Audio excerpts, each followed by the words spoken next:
Bonjour, donc je m'appelle Kevin Tomaso, j'ai 37 ans, je suis marié et j'ai 2 enfants. Sur l'exploitation, il y a différentes productions. Production végétale avec du légume et de la fourragère pour l'alimentation du troupeau. Sinon, une activité de bovin d'engraissement avec 350 places. Et également une activité de poules pondeuses en plein air avec 22 000 places. Et une activité de production d'œufs biologiques avec 2 bâtiments de 12 000 poules.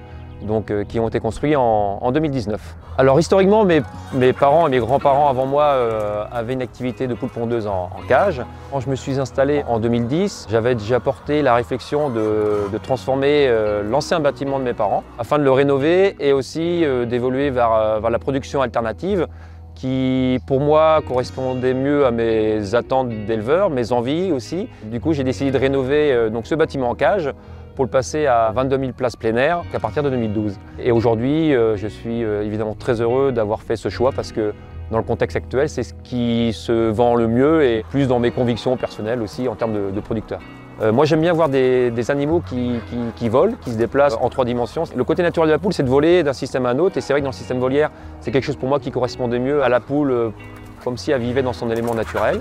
Et puis un système techniquement pour moi plus au point, avoir des œufs de qualité, des animaux en bonne santé. Et même pour mes salariés, c'est un confort de travail aussi. Et les conditions de travail font partie intégrante de mon raisonnement de chef d'exploitation. Donc la journée type, c'est on commence par faire un tour dans le bâtiment, on s'imprègne de nos animaux, on les observe.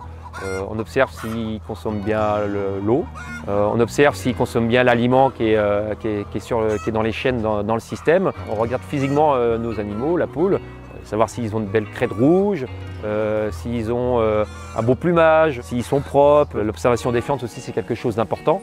Ensuite, ce que l'on fait, c'est qu'on trie les œufs. Donc on trie les œufs sales, fêlés, cassés, donc sur une table de tri où les œufs arrivent.